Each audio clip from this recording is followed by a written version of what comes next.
Hello and welcome to the last one. Nearly finished. There's barely any pieces left. This manual, basically all done at this point. Haven't even bothered starting a timer because I know this episode will be the one I finish on. And what an episode it promises to be. The real issue I'm having here is that I've been having this debate now for the past 5 to 10 minutes. And do I do another video after this as like a review of it, or do I review it at the end of this one? I feel I should do another video because it's been so long since I've done a Lego review. I forget what I actually ended up doing on them. And I do like the idea of milking this expensive beast for quite as much as I can get out of it. Currently, I'm building the dish, is what I'm doing here. I'm assuming I left myself on the right section. I kind of jumped in without thinking about it even slightly, to be honest. It provides a nervous energy, which is hard to replicate. There we are. And this one goes in like that. It's weird. Putting this bit in the middle here, it's not difficult or confusing and it would be fine, but for some reason they put arrows in to make it look like it's harder than it is.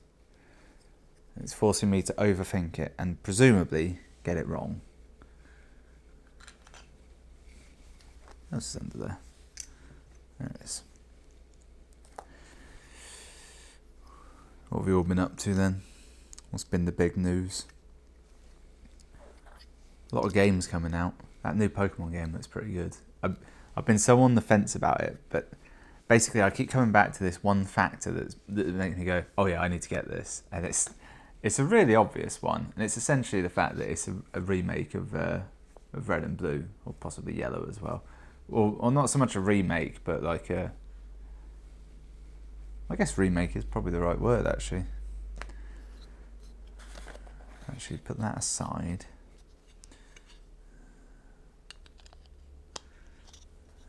Here we are. I'm making the dish now, as you can see. Yeah, I keep seeing it's a remake of them, and I'll see a screenshot and I think, oh yeah, that's the bit after you get out of the cave. Oh, there's some Pokemon walking around there. I'm definitely going to get it. I'm not going to get it immediately because I'm still playing Diablo, and I got this horrible habit on Switch of buying a game, really enjoying it, but I only ever play my Switch like when I'm in a situation where, where it's tenable, basically, if I'm on the move or whatever. And it means I'm starting to get a lot of games that I love on Switch, and I never end up finishing them. Akami HD is a good example of that. I played loads of that, and then like I had like a week where there was no situation where I could play my Switch, and I just sort of stopped. And I tried going back, and I was like, I have no enthusiasm to go back to this now. How annoying. Then I bought Diablo 3, which I'm at the very least, I want to finish, like one character playthrough. And God, it is fun. It's like the ideal mobile experience.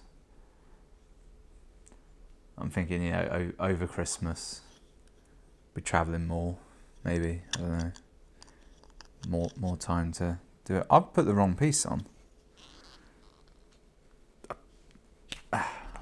I put a big circle. It's meant to be a small circle. And I've trimmed all my nails, so I'm never going to get it off. Come on, fit for me. Yes. Essential. Having one of those, it's a game changer. Going for a lot of change at the minute. I just finished recording Minish Cap. It's going to be, I don't know, I recorded the last 3 episodes. It's going to be a couple of weeks before it finishes for you, but for me it's now done. Which means I'm in the twilight zone of thinking, what do I do next? Obviously it's Zelda. And last time I was in this situation, I was torn, because I was like, do I go straight into Oracle of Seasons, because I just finished Oracle of Ages at the time, or do I, shift gears, try something else? And honestly, the ones I was landing at was I kind of wanted to do a 3D one.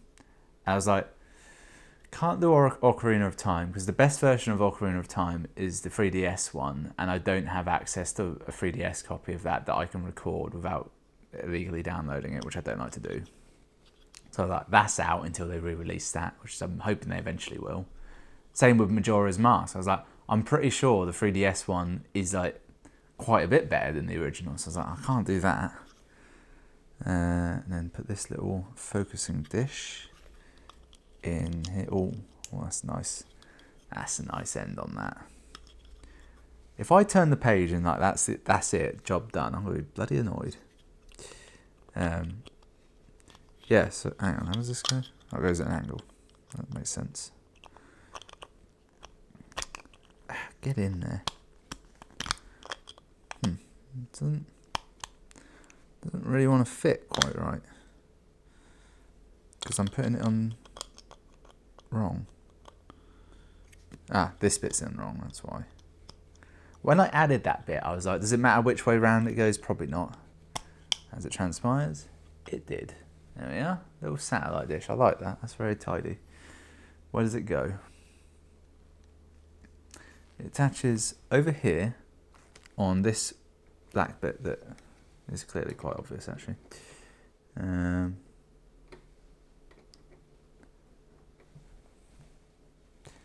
Yeah, so just lightly but firmly apply. I'll pop that on later. I need to stand for that. I was definitely talking about something and I've entirely forgotten it now, and I'm really annoyed because I was. Oh yeah, Zelda. That's what I was on about. Yeah, so I was like, so they have to wait, but it's got to be a 3D one next because I've only done Wind Waker HD. That's the only 3D one I've done. So I need to do a few more of them. And then I was between two. There was Skyward Sword.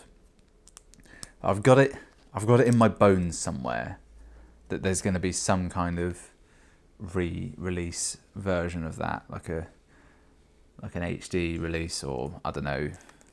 It's hard to tell. I don't know if the Joy-Cons can do the motion controls. I assume they can, but I don't know it. So, but I feel like something is on the way for that. And as I never properly finished it the first time, I was like, I want the next time to be on a whole new world.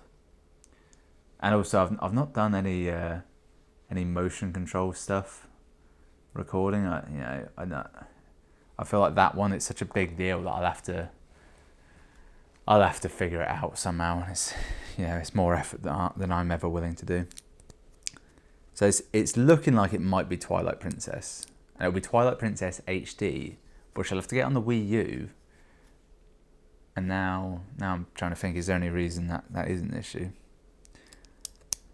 I feel if I do that game though, it will be an inadvertent, almost horror Let's Play series, because the spiders in that game terrify me and give me a tremendous sense of anxiety. Makes it very hard. I never actually finished it, pretty much because I got through like the first section with all the spiders, which is quite early on. It's one of the first dungeons is like the forest dungeon, so there's a lot there. And they're there in the air. Even talking about it, I don't like. Am I safe? Everything, all the corners and all the walls in here are very white, so I can see from a distance if anything's coming. Yeah, I got through like the first section with it, which was fine. So then I got much deeper into the game. And it's like, you're in the desert, you're in the snow. So there's less of it about. You don't have to worry so much. And then suddenly you're forced to like revisit some old areas, and you go back to the woods. And I was like, I can't do this. And I think I was somewhat aware at the time that the boss of the next dungeon was, in fact, a giant spider that may turn into smaller spiders. Why would you do that? It's just a horrifying thing to put in a game. So there is that factor that I have to be aware of. And it's funny, a lot of the 3D Zeldas, I feel like I play them but don't finish them. Like, I finished Ocarina of Time, but only years later. I first finished that when the 3DS version came out. I played it on N64 loads. I just was terrified of the spiders in it. I couldn't get through it. It's my burden. I hate the fact that for some reason Japanese developers love putting giant spiders in their game. It's horrible.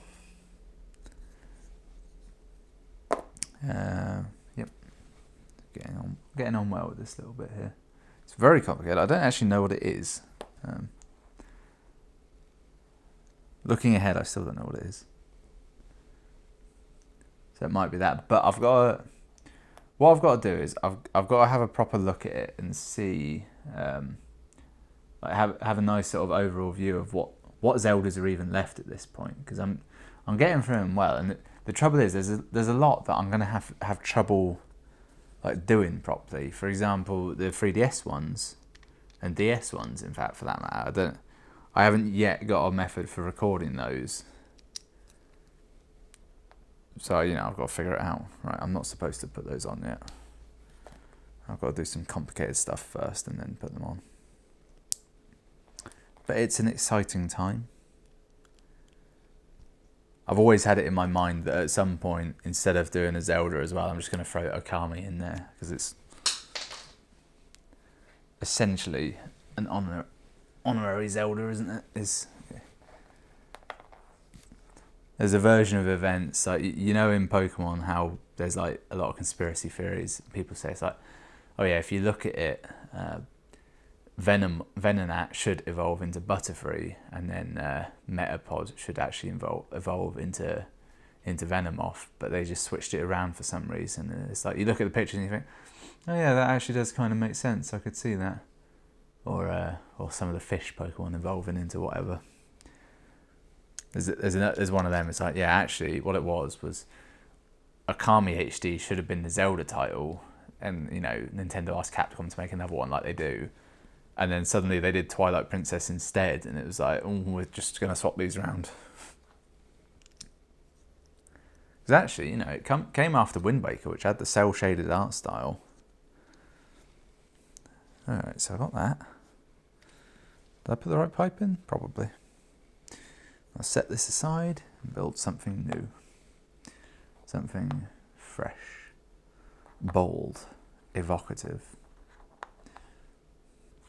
Finally started watching the new Daredevil. Yeah, Daredevil. For some reason in my head, Daredevil and Deadpool, the names just sort of get mixed up a lot, even though they're not very similar. They both have red suits, actually. But that's where the similarities end. So I started watching the new series of that, and I like the Marvel Netflix shows, but in watching Deadpool, I'm like, oh yeah, this one's way better. Like, they're not even in the same league. You watch them like months apart and you think, yeah, these are all good, they're all a bit dark, of a similar ilk, and then you watch Deadpool and you're like, oh no, this is way better. Like, just down to stuff like fight choreography is way better. They actually try and do stuff, like they try and do these long take shots, which are just, amazing. Whereas I feel like none of the others really go for that, and they're far more basic. Oh, and then this goes on top. That was a surprise. Oh, and then it goes on here. This is symmetrical, so it doesn't matter.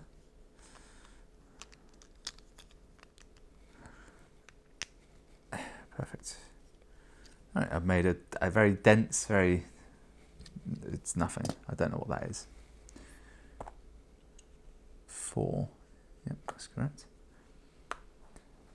And also Vincent D'Onofrio as fucking Kingpin. You thought, like, initially, after watching Deadpool, you think, oh, that was great. Daredevil. Daredevil was great in it. Most of his other characters weren't. Then Kingpin was also great. That's all you really needed.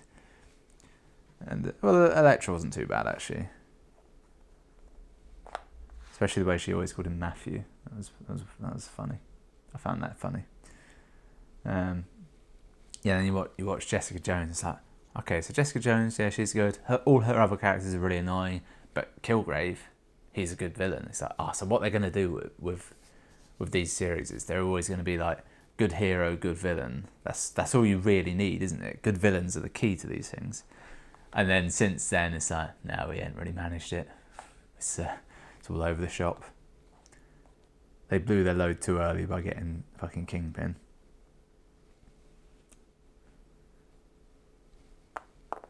At least, no, it's not remotely close to correct. There we are.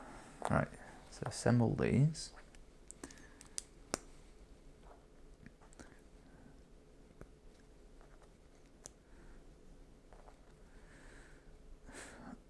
So I've been doing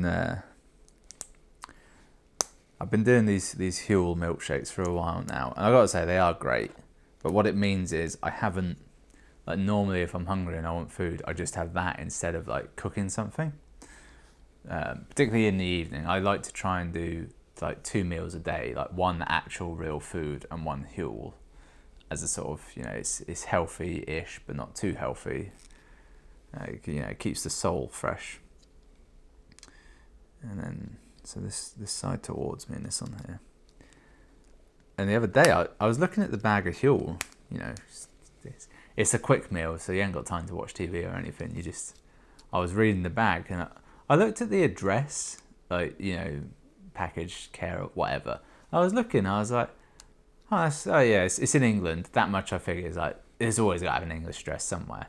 Then I went down, I was like, oh, it's in the same county as me. Oh, that's funny. And I kept going, I was like, this stuff's made in the nearest large town to me. I read it, I was like, we've got the same address line, essentially. I was like, I could bike to their factory or whatever.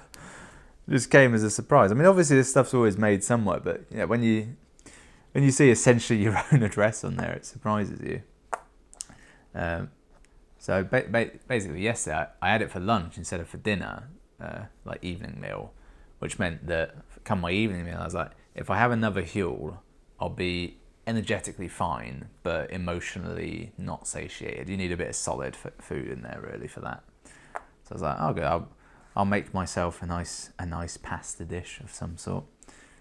Now, when I make pasta, the world is afraid. Like, I'll make enough for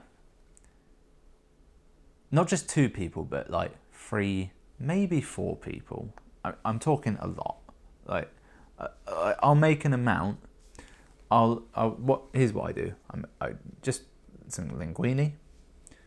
It's a nice sauce of some sort, either like a creamy, cheesy sort of sauce, maybe a tomato-based affair, and then some meat, which will always be bacon, mushroom, onion, fried with my secret combination of cooking technique and herbs and other things that makes for a delicious combo, basically. That's what I'll have. That's it. It's not very complicated. I don't make it very often anymore because it's incredibly unhealthy, but it's nice and I like it. I made that. I was like, this is enough for like at least 3 people. Like, I was like, you could easily spread that out for 3 people, and they'd eat it. They'd probably want some pudding afterwards, but it would be enough. And I was like, I probably won't even eat all of this. I said to myself, being genuinely serious, I was like, this is a lot. I suspect by the time I get even halfway through this, I'll be at my limit. Nope. I ate just a ridiculous amount. The thing is, like, normally when I'm eating that sort of food, like, the first few bites is too hot and you burn yourself. And then for a while, because I'm really hungry, if I've made food, I'm hungry because I'm starving when I start making it, and then it's an hour later when I'm actually eating it. Let's see, that bends on that one.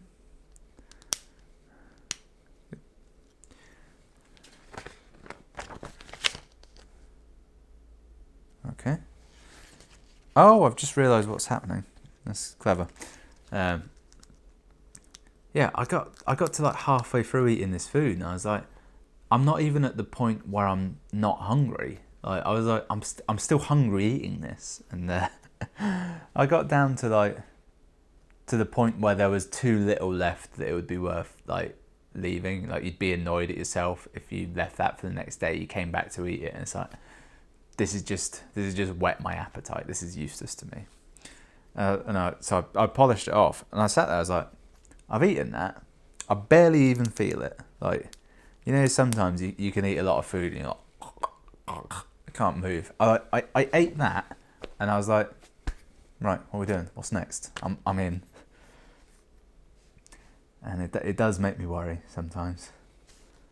Particularly because I've been properly healthy for a good couple of weeks. Like, you know, eating not too much, exercising well, like smaller meals, no snacking, all that sort of stuff. And you think to yourself, you know, surely my stomach's shrunk a bit. You know, I won't be able to consume such a vast quantity of food. You always hear this about people. Like, you know, I lost all the weight and I just don't really need to eat as much. And I was like, no, not me.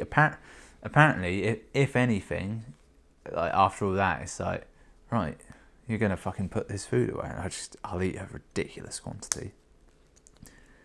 I'm not blowing my own trumpet here, but it's an amount that people would think, Jesus Christ, like an impressive amount.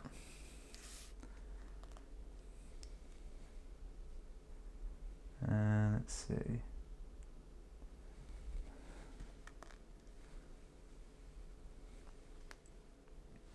Then for the whole rest of the night, because this was quite early as well. This was at like 6 in the evening, which is actually a really good time to eat at if you're going to eat a ridiculous quantity of food, because you can try and burn it off by just being alive.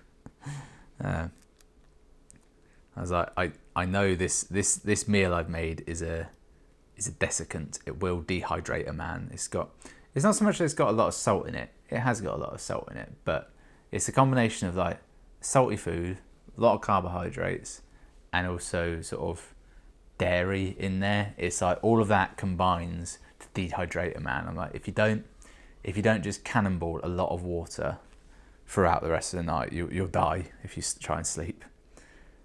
So I was playing No Man's Sky, which I'm back into. It's my game of choice at the minute. I'm making big waves in that game. I went to a new universe. Well, I'll finish off the first story first, shall I? Basically, I drank maybe 4 liters of water before I even went to bed, and I was like, and it just don't know where it went. I drank a substantial amount to get through it all. All right, now this goes here like.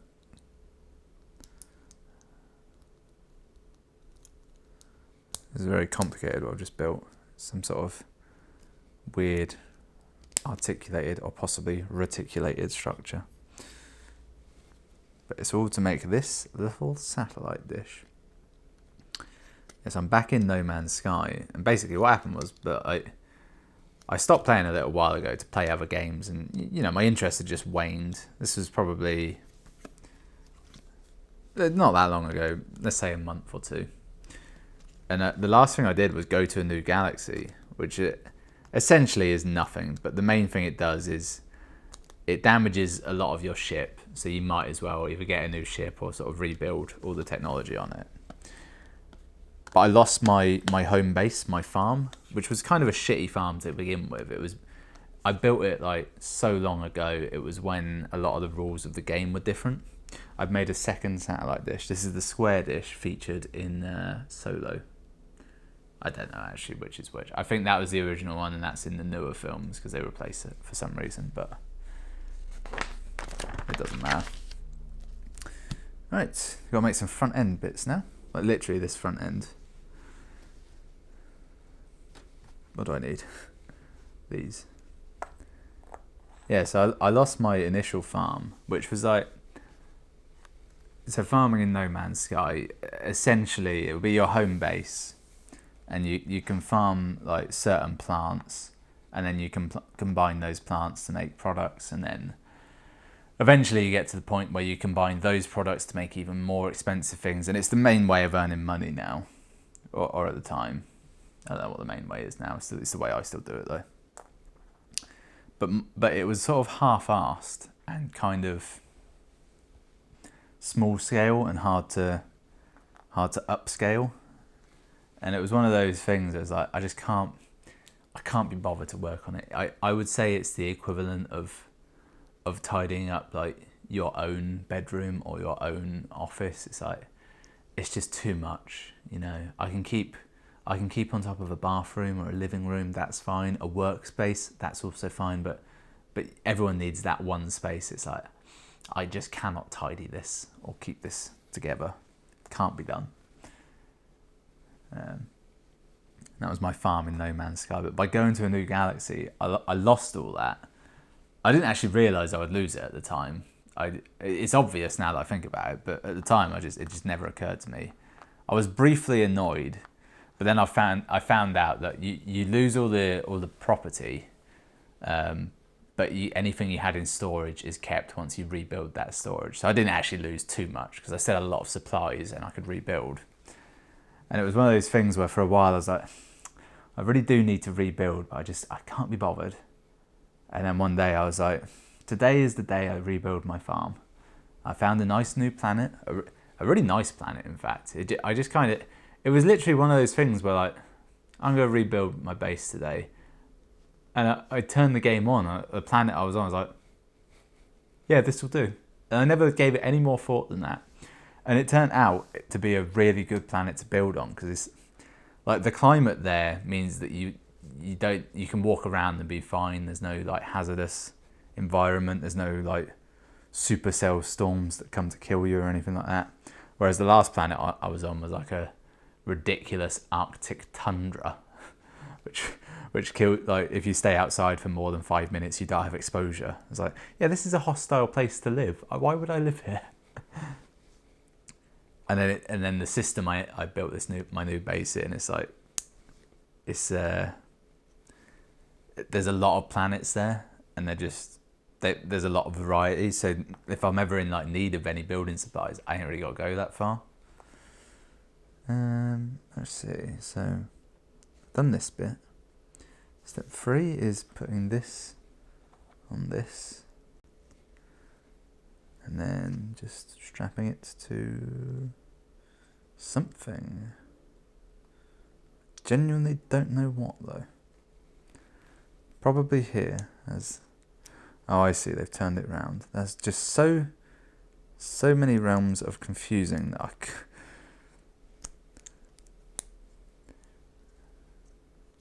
and then finish it up. Okay, I've got it. Right, and then this just goes on top, facing inwards. Wait, what? Oh, wait, does it clip on?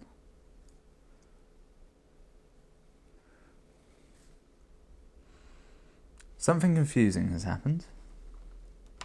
Followed the instructions perfectly. No, it's because I've realised what the issue is. It's telling me to put it on the Falcon, but mine's pointing this way. The one in the book is pointing this way. So the instructions are all somewhat mirrored, and it confuses me. And it's been an issue I've faced this entire thing. My struggle. Yeah, so I got this new base I've been building, and like I've actually been like planning the farm out properly. Like, you know, I'll find out like what resource do I need more of, and then I'll go and like farm whatever it costs to build that. But then I'll like properly do it. Instead of building like 1 more of that plant, when I need more of it, I'll build 10 more. So it's just upping the supplies. And also I've been hardcore looking for new recipes to expand my crafting abilities, because like you craft the plants into one thing and that makes it worth like 50,000. Then if you craft that 50,000 thing with another thing, it will suddenly be worth 1 million. And then you get 2 of those at 1 million things, and it goes to 5 million. And it's just, you know, it complicates the process of crafting as you go. And I'm almost at the point where I can make stuff like each trip to my farm gets me like 20 million units instead of 2 million units, and suddenly it's like, with all this income, I can start buying resources instead of having to mine them.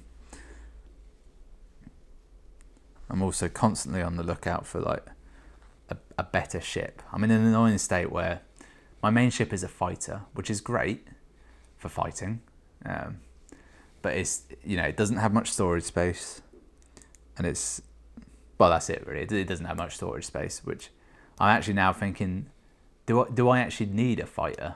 Because if I'm getting in fights, I'm choosing that. it's not often they come to me. So really, I've done that backwards again. So really, I should be in a hauler ship. Instead of having like 20 slots, I can have 50 slots. That's a game changer.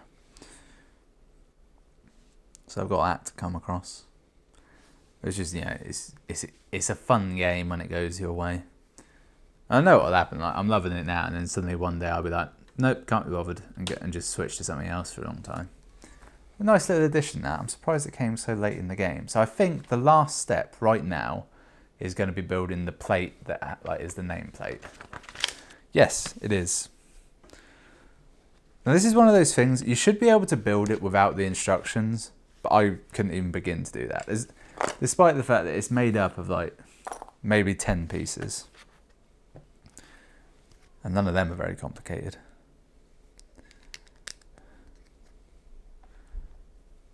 Got a real dick email from EA today as well.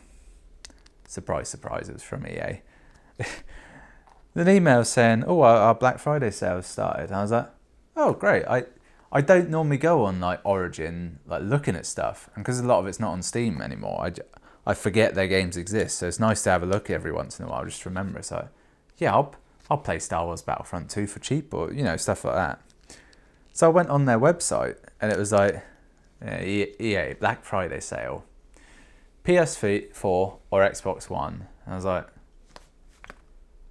I want PC, right? What?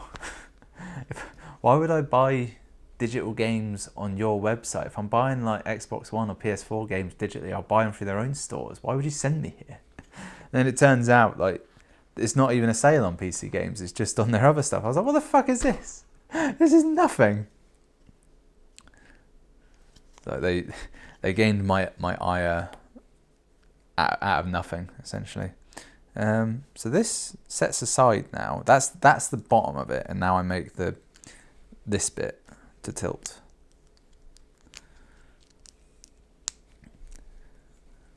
I'm patiently waiting for some sales because I need to. Yeah, I need to up my game a bit. I fancy having a good old route around. I've avoided buying anything in Steam sales for like, I reckon a year or two. Huh. I thought there was a big crack in this, but I think it's actually by design. Right, so I was doing Humble monthly for a while, which was great. That gets, gets you a good variety of games, but it means like, because you're doing that, I never really looked at any other options. Is this? Yeah. For some reason I was putting this bit on and I couldn't get it centered. I kept getting it off by one. And then this goes on here. And that will be the nameplate, which once I put the sticker on, that'll be pretty impressive. This is the most important sticker to put on by far because it's the only one anyone will ever really look at. It's the largest and therefore the most difficult as well. But I have a little trick, which is to don't panic at all. Careful.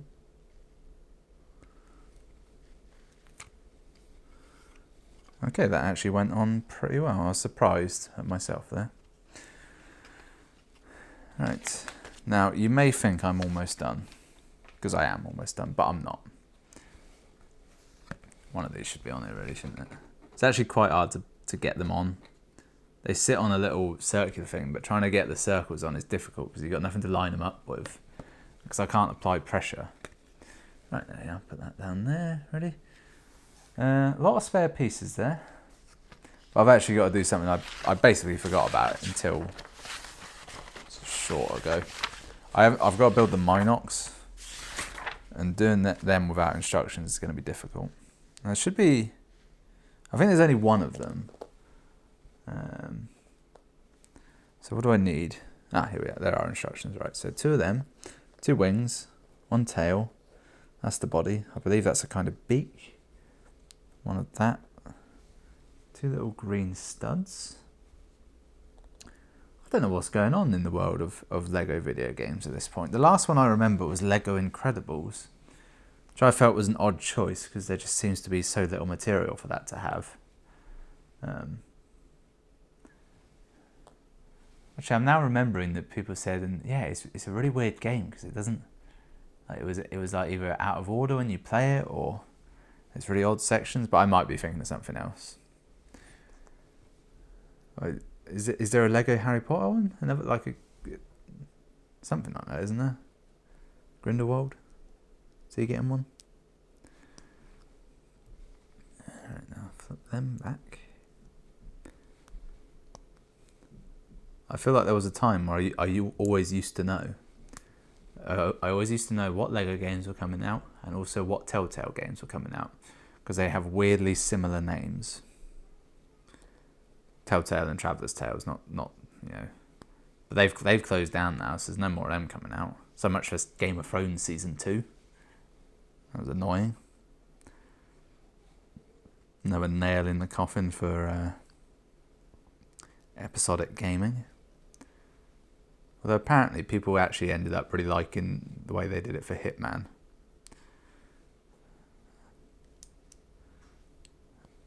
Alright. And then put this here, that's the face. Face of the Minoc. The confusing thing about these Minocs is that they don't have heads. Well, no, they don't really, do they? They've got kind of a sucker, but they've got no noticeable head or face. It's kind of, that's it. They haven't got a head. They've got a face. They've got a body, but that there's no in between. Managed to put one piece on incorrectly, and it's screwed me over massively. Now realising that instead of taking it off, if I just rotate it, that's far easier. Right. And I've made a Minoc. It's actually quite a hideous little beast, that. I think I will do a proper up-close review of all of this, actually, because I've realised there are a lot of minifigures to go through. Minoc, Han Solo, Rey, young Han Solo, Finn, and Leia. We also got this little BB-8 and 2 Porgs. And I made an error earlier when I said it was young Han Solo. It's actually, there's old Han Solo and Leia from Empire. Young Han Solo, no, I got it wrong again. The young Han Solo is, I think, the one from Empire. But he kind of looks more like Alden Ehrenreich than he does Harrison Ford. However, the key giveaway as to which one he is the fact that he's wearing a gas mask from Empire Strikes Back. And the fact that this came out before the Solo film came out is also a good indication. And then, yeah, there's all the others. Where was the minor? There it is. See, this looks cool, and I like it. However, the trouble is, if you have it like attached, like if I attach it there, I don't know. It doesn't look quite right. But there's no other way. Like, it can't stand up because it's just kind of a collection of things. I feel you just have to have it sort of attached somewhere, but not overly visible.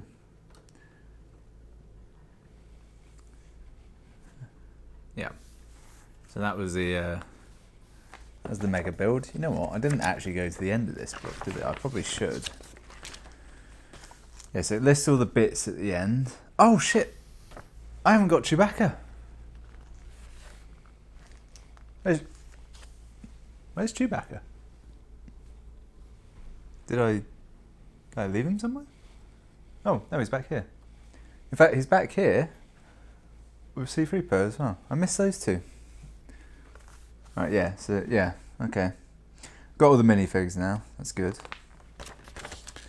And then it shows you the features. I like this. They're just done in picture format. Feature 1 is having this dish on. Feature 2 is having this dish on instead. Which I like that they have both, and they are actually very different.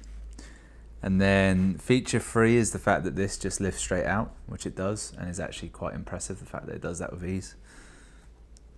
It allows you access. Oh, so you can, oh, I see. So you can sit someone in the little gunner's seat there and have it so they're kind of looking out. That's nice. The cockpit, according to this, has room for 4 people. They've got Chewie, Han, Leia, and C-3PO in there, which it's going to be tight, but I think, yeah, you could do it. And then there's just a... This is just a vignette from the film. This is a scene of Han and Leia snogging in a hallway. Ah, and there's the removable panel where Rey and Finn are having that conversation. Yeah, there's not anything like fancy, like you wind a crank and something happens up here. There's no nonsense like that in this. It suddenly felt like there was a lot of space there. Still seems like there is, actually. Is this going to be in? No, don't push anything. Yeah, it tells you to lift it from underneath. That's fine.